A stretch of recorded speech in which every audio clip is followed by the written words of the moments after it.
Good morning my all respected chef, दिल से foodie, Ahmednagar के फूडी, आप सभी को आपकी फ्रेंड एसके स्टाइल का प्यार भरा नमस्कार। और आज मंडे है और मंडे का मतलब मोटिवेशनल स्टोरी के साथ होता है शुरू। तो मोटिवेशनल स्टोरी के पहले एक प्यारी सी लाइन कि जो आप सोच सकते हैं उसको आप पूरा भी कर सकते हैं। तो मतलब इंसान की इच्छा शक्ति इतनी इतनी इतनी स्ट्रांग होती है कि अगर आप सोच सकते हैं तो उसको कंप्लीट भी कर सकते हैं। तो ये एक राजू नाम के लड़के की कहानी है। राजू एक गरीब परिवार का लड़का था जो एक हायर एजुकेशन लेना चाहता था। तो उसके माँ बाप ने उसको गुरुकुल में भेज दिया। गुरुकुल में इसलिए भेजा कि वहाँ पर शिक्षा के पैसे लिए नहीं जाते थे।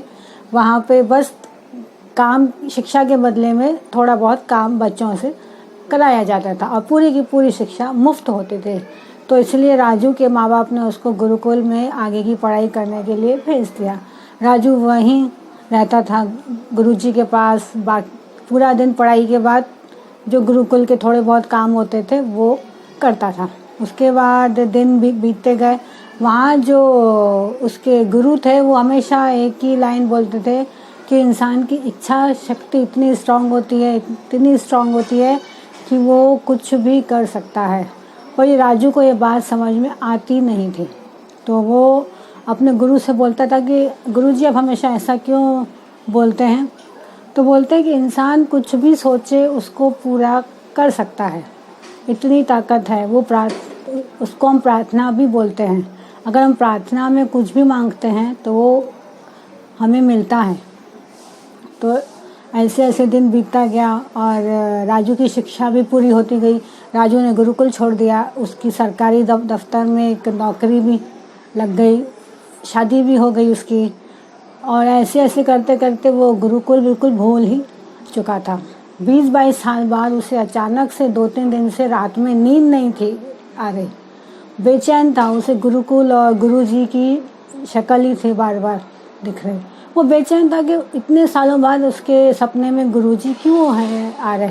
उसको एक बार लगा कि चलो मैं गुरुकुल चल के देखता हूँ। तो वो अपने गुरुकुल वहाँ पे गया, अपने गुरुजी से मिलने गया। तो वहाँ पे जो विद्यार्थी थे उनका खाना पीना था चल रहा। उसने विद्यार्थियों से पूछा कि गुरुजी कैसे हैं। तो गुरुजी को उन्होंने बोला कि गुरुजी की तबीयत ठीक नहीं है, उनको सुनाई थोड़ा सा कम है देता। ये उन्होंने सुना और वापस वो फिर लखनऊ गए। वो लखनऊ में राजू रहता था।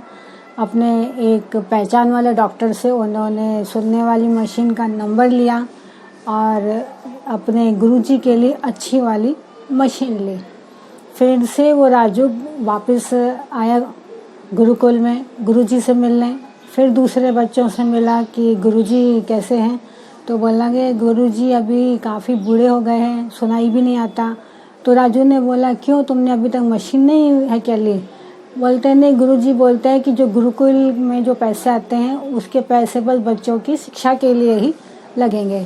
तो ये सोचकर फिर अचानक से उसका मन आता है राजू का कि चलो अब मैं सीधे गुरुजी से ही मिलता हूँ। वो अपन गुरुजी के कक्ष में गया तो गुरुजी को देखा कि काफ़ी गुरुजी बूढ़े हो गए थे और वहाँ पे एक डॉक्टर का पर्चा भी रखा हुआ था। तो जब राजू ने डॉक्टर का पर्चा देखा तो वो हैरान हो गया, क्योंकि डॉक्टर के पर्चे पे भी वही नंबर लिखा था मशीन का जो राजू अपनी पहचान के डॉक्टर से लिखवा के लाया था। उसने गुरुजी के कानों में वो मशीन लगाई। गुरुजी ने उसको आशीर्वाद दिया, थैंक यू बोला। तो तब उन्होंने गुरुजी से पूछा कि आपने इतने समय से आप परेशान थे, तब आपने मशीन क्यों नहीं आपने ली। आपको गुरुकुल के पैसे जो थे। तो गुरुजी ने बोला नहीं, ये गुरुकुल के पैसे से बच्चों के लिए होते हैं, मेरे लिए नहीं होते हैं। मुझे विश्वास था कि अगर मुझे मशीन मिलनी होगी तो कहीं ना कहीं से आ ही जाएगी। और मेरी इस विश्वास पे बच्चों ने भी विश्वास किया और उन्होंने पिछले 2-3 दिन से प्रार्थना करना चालू किया कि मेरे लिए कहीं ना कहीं से मशीन का इंतज़ाम हो जाए। और देखो आज तुम 2-3 दिन बाद ये मशीन लेके आ गए।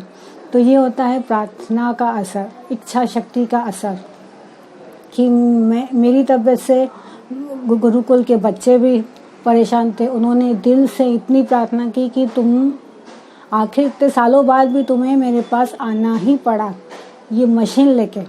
तो तब वो जो राजू था वो भी बोलता है हाँ, तभी मैं कहूँ 2-3 दिन से क्यों मैं इतना बेचैन हूँ, क्यों मेरे सपने में आप आ रहे हैं। इतने सालों बाद जो गुरुजी की बात थी कि इच्छा शक्ति का असर स्ट्रॉन्ग होता है, वो बात राजू को आज समझ में आई इतने सालों बाद, 20-22 सालों बाद, कि इंसान की इच्छा शक्ति इतनी मजबूत होती है, इतनी मजबूत होती है कि वो सारी शक्तियों पर राज करती है और इंसान की हर इच्छा को पूर्ति करती है। जब वो काबिल बनता है उसके लिए फिर वो चीज़ उसके सामने आती है। तो इस कहानी से हम क्या सीखते हैं कि हर इंसान अगर दिल से किसी चीज़ को पाना चाहे तो वो वैसे ही वो सोचता है, वैसे ही वैसे वो काम करता है, और जैसे जैसे वो काम करता जाता है उस चीज़ के बारे में, वो चीज़ जब उसके लायक बन जाता है तो वो चीज़ ऑटोमेटिकली उसके सामने आ ही जाती है। तो क्योंकि वो बोलता है ना कि जब आप किसी चीज़ को पूरी शिद्दत से पाना चाहते हैं तो पूरी की पूरी कायनात आपको उस चीज़ को दिलाने के पीछे पड़ती है। तो यही होता है कि हर इंसान को अगर कुछ भी पाना है, कुछ भी, तो उसके लिए उसको वैसे पहले सोचना पड़ेगा, वैसे उसको काम भी करना पड़ेगा। उसके बाद वो जब वो थोड़ा बहुत उसके लायक होगा तो वो चीज़ उसके सामने साक्षात से हो जाएगी। तो इस कहानी से हमें यही शिक्षा मिलती है कि हमें भी हमेशा पॉजिटिव सोचना चाहिए। अभी वातावरण थोड़ा बहुत नेगेटिव है, ये सब ने ऐसा सोच लिया है कि बहुत ज़्यादा नेगेटिव है, पर नहीं, इतना नेगेटिव नहीं है। अगर आपकी सोच ने तय कर लिया कि नहीं, वातावरण इतना नेगेटिव नहीं है, ये तो पॉजिटिव है, हर चीज़ ठीक है, तो यकीनन एक दिन आपकी इच्छा शक्ति इतनी मजबूत होगी, इतना इस पे काम करेगी कि एक दिन आप ये आसपास का वातावरण 100% पॉजिटिव होगा, सब कुछ नॉर्मल होगा, पहले जैसा होगा। लेकिन उसके लिए उतनी हमें अपनी पावर को लगाना पड़ेगा, अपने मन शक्ति को उतना हमें स्ट्रॉन्ग करना पड़ेगा।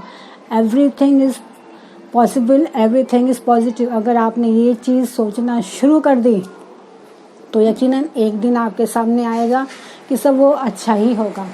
उसके लिए हमें अपनी इच्छा शक्ति को पहले पॉजिटिव करना होगा। और दूसरी इच्छा ये है कि आप अगर किसी सपने को, किसी ड्रीम को अगर देखते हैं तो पूरी इच्छा शक्ति से उसके बारे में सोचिए, मजबूत होकर सोचिए। यकीनन आपका एक दिन वो सपना पूरा होगा। आप जब उस पर काम करेंगे और वो आपका ड्रीम 100% पूरी की पूरी कायनात आपके उस सपने को पूरा करने में मदद करेगी अगर आपने उस पर वर्क किया है 100% तो। ओके फ्रेंड्स, तो उम्मीद है कि आपको ये कहानी पसंद आई होगी। अगले हफ्ते फिर मिलेंगे एक नई स्टोरी के साथ। अगर आपके भी कोई सवाल हैं, कुछ जवाब है, कुछ मुझसे पूछना है तो आप मेरे पर्सनल नंबर पे पूछ सकते हैं। अगले हफ्ते फिर मिलेंगे, तब तक अपना ख्याल रखें। बाय।